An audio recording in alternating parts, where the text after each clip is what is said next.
नीलग्राम गांव में रहने वाला अरुण हमेशा किसी न किसी समस्या से परेशान रहता था, जिसके कारण वह अपने जीवन से बहुत दुखी था।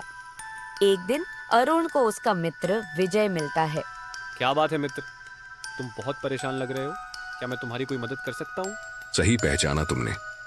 परेशान तो मैं हूँ, लेकिन अब मैं अपनी परेशानियों से बहुत दुखी हो चुका हूँ यार। एक समस्या खत्म होती नहीं कि दूसरी समस्या सामने आकर खड़ी हो जाती है। ये जीवन भी कैसा है न जाने, समस्याओं से भरा हुआ है।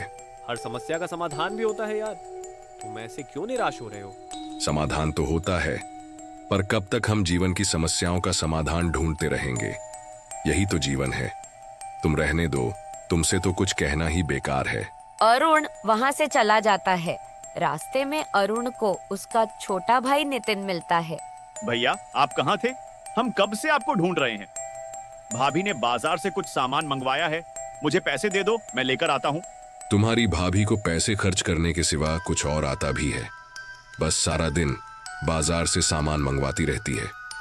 कभी ये भी सोचा है तुम लोगों ने कि पैसे कैसे आते हैं? भैया, आप मुझ पर गुस्सा क्यों कर रहे हो? गुस्सा ना करूं तो क्या करूं? बताओ, तुम सब में कोई भी नहीं है जो मुझे समझ सके। आप खुद जाकर भाभी से बात कर लीजिए, आपसे तो बात करना ही बेकार है। नितिन वहाँ से चला जाता है। अरुण के पिता की मृत्यु बहुत कम उम्र में हो गई थी, जिसकी वजह से अरुण पर पूरे परिवार की जिम्मेदारी थी।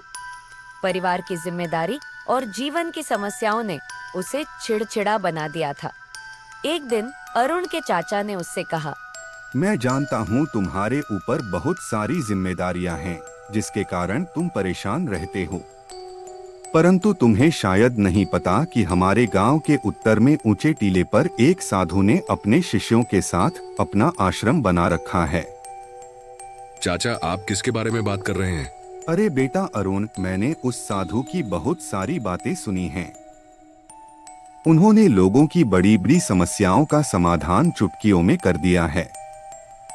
मैं तो इस उम्र में इतनी दूर की यात्रा नहीं कर सकता, परंतु भगवान की कृपा से तुम हाथ पैर से स्वस्थ हो। इसलिए मुझे लगता है कि तुम्हें एक बार साधु के पास जाना चाहिए। आपकी बात मुझे उचित लगती है चाचा।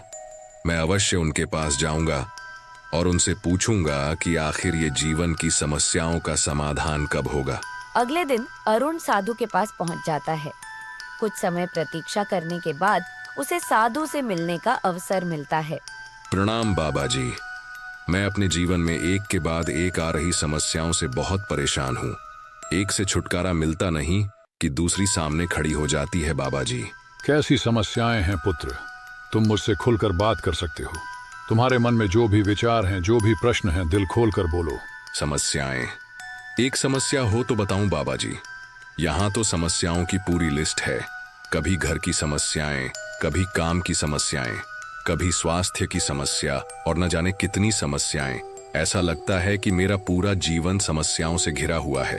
आज बहुत देर हो गई है और तुम भी यात्रा करके आए हो। आज आराम करो, कल मैं अवश्य तुम्हारी समस्याओं का हल तुम्हें बता दूंगा। क्या आराम करूं बाबा? मुझे तो रात को नींद भी नहीं आती। अच्छा, तो तुम्हें नींद नहीं आती तो तुम मेरा एक छोटा सा काम करो बेटा। कैसा काम बाबा जी, बताइए। बेटा, मेरे साथ आश्रम में 100 ऊँट भी हैं। मैं चाहता हूँ कि आज रात तुम ऊँटों की देखभाल करो और जब सभी ऊँट बैठ जाएं तो तुम भी थोड़ी देर लेट जाना और आराम कर लेना। ठीक है बाबा, इस काम में तो मुझे ज्यादा समय नहीं लगेगा। साधु अरुण से विदा लेकर अपने कमरे में सोने चले गए। अरुण साधु के ऊँटों की देखभाल करने लगा। अगली सुबह साधु ने अरुण को बुलाकर पूछा, पुत्र, तुम्हें रात को नींद तो अच्छी आई ना? आराम मिला? यात्रा की थकान मिट गई? कहाँ बाबा, पूरी रात मैं एक पल के लिए भी सो नहीं सका। मैंने बहुत प्रयास किया कि सभी ऊँट एक साथ बैठ जाएं, ताकि मैं चैन से सो सकूं, लेकिन मेरा प्रयास सफल नहीं हो सका। कुछ ऊँट तो अपने आप बैठ गए, कुछ मेरे बहुत प्रयास करने पर भी नहीं बैठे। अच्छा, तो मतलब तुम पूरी रात सो भी नहीं सके? नहीं बाबा, एक पल को भी चैन नहीं मिला। कुछ ऊँट तो मेरे कहने से बैठ भी जाते थे, लेकिन जब मैं उन्हें बैठाता था तब तक दूसरे खड़े हो जाते थे। इसी तरह पूरी रात बीत गई और आपके ऊँटों ने मुझे एक पल के लिए भी सोने नहीं दिया। यदि मैं गलत नहीं हूं तो तुम्हारे साथ कल रात ये हुआ। कई ऊँट अपने आप बैठ गए कई को तुमने अपने प्रयासों से बैठाया, कई बहुत प्रयास के बाद भी नहीं बैठे। बाद में तुमने देखा कि उनमें से कुछ अपने आप बैठ गए। क्या तुम समझ पाए कि जीवन की समस्याएं इसी तरह हैं? कुछ समस्याएं अपने आप ही हल हो जाती हैं, कुछ प्रयास करने के बाद हल होती हैं, कुछ समस्याएं प्रयास करने के बाद भी हल नहीं होती। उन समस्याओं को समय पर छोड़ देना चाहिए। सही समय आने पर वे अपने आप ही हल हो जाएंगी। मुझे लगता है कि कल रात तुमने अनुभव कर लिया होगा कि चाहे तुम कितना भी प्रयास क्यों ना कर लो, तुम एक साथ सारे ऊंटों को नहीं बैठा सकते। तुम एक को बैठाते तो दूसरा खड़ा हो जाता, दूसरे को बैठाते तो तीसरा खड़ा हो जाता। परंतु इन समस्याओं का कोई तो अंत होगा ना बाबा। समस्याएं जीवन का हिस्सा हैं और हमेशा रहेंगी। कभी ये कम तो कभी ज्यादा होती है। बदलाव तुम्हें स्वयं में लाना है और हर समय इनमें उलझे रहने के स्थान पर इन्हें एक तरफ रखकर जीवन में आगे बढ़ना है। बाबा, मुझे आपकी बात समझ में आ गई है। मैं आपसे वादा करता हूं कि आगे से कभी भी अपने जीवन की समस्याओं को खुद पर हावी नहीं होने दूंगा। चाहे सुख हो या दुख, जीवन में हमेशा खुशी खुशी आगे बढ़ता रहूंगा।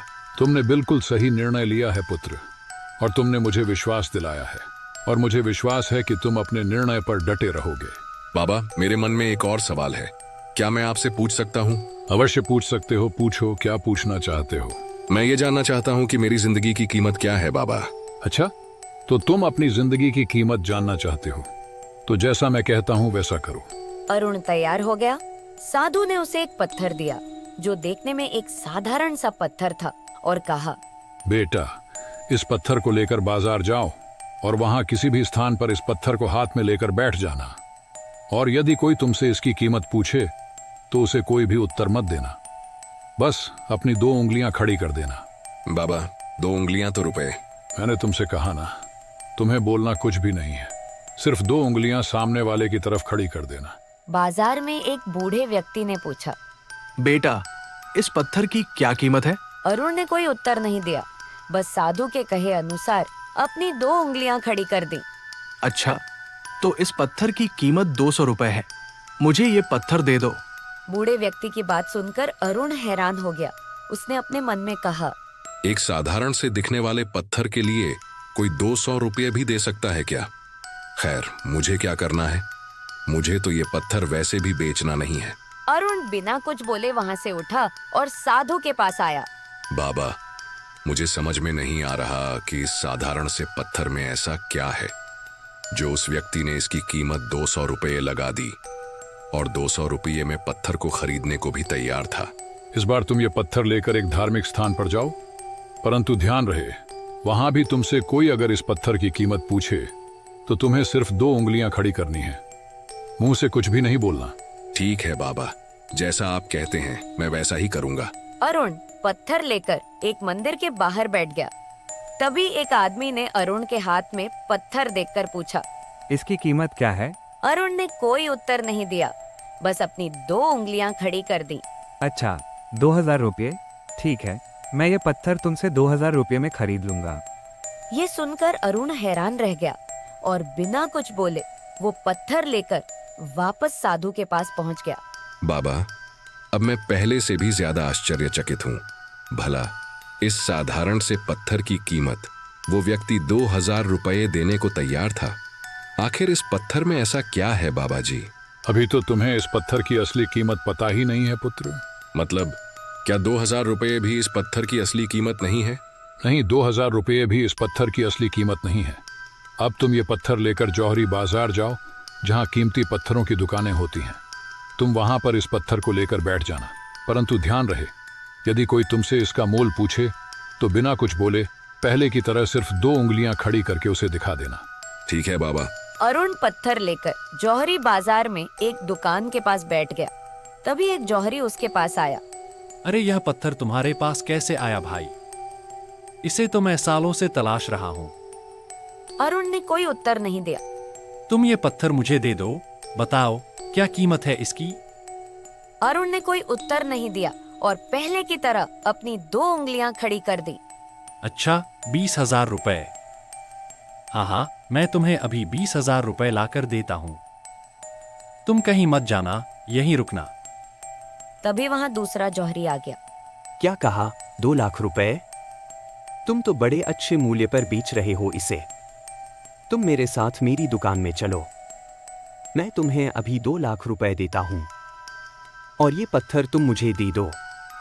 अरुण बिना कुछ बोले पत्थर लेकर साधु के पास वापस आया। बाबा जी, मुझे तो कुछ भी समझ में नहीं आ रहा है। आप ही मुझे इस पहेली का उत्तर समझाइए। एक बूढ़ा व्यक्ति इसे 200 रुपये में खरीदने को तैयार था। एक जौहरी 20,000 रुपये कीमत दे रहा था, तो वहीं दूसरा जौहरी इस पत्थर की कीमत 2 लाख रुपये देने को तैयार था। आखिर इस पत्थर की असली कीमत क्या है बाबा जी? ये साधारण सा दिखने वाला पत्थर असलियत में है क्या? बेटा, तुमने अपनी जिंदगी की कीमत मुझसे पूछी थी ना। इस पत्थर की जगह अपनी जिंदगी को रखो और अनुमान लगाओ कि तुम्हारी जिंदगी की कीमत क्या होगी। अरुण शांत खड़ा रहा। इस पत्थर की कीमत तो मुझे भी नहीं पता, परंतु तुम्हें इतना जरूर बता सकता हूं कि अलग अलग स्थान पर इस पत्थर की कीमत अलग अलग थी। वैसे ही जिंदगी के साथ भी है। तुम्हारी कीमत इस बात पर निर्भर करती है कि तुम खुद को कहां पर रखते हो। यदि तुम खुद को 2 लाख रुपए वाली जगह पर रखोगे तो तुम्हारी जिंदगी की कीमत 2 लाख रुपए की है। वाली जगह पर रखोगे तो तुम्हारी जिंदगी की कीमत 2 लाख रुपए है। अब ये तुम्हें तय करना है कि तुम खुद को कहां रखते हो। लोग हमारा और हमारे जीवन का अलग अलग मूल्यांकन करते हैं। जो हमसे प्रेम करते हैं, हमें अपना समझते हैं, उनके लिए हम सब कुछ होते हैं। लेकिन जो हमें बस इस्तेमाल करना चाहते हैं, हमारा फायदा उठाना चाहते हैं, उनके लिए हम कुछ भी नहीं होते। वास्तव में जीवन अमूल्य है।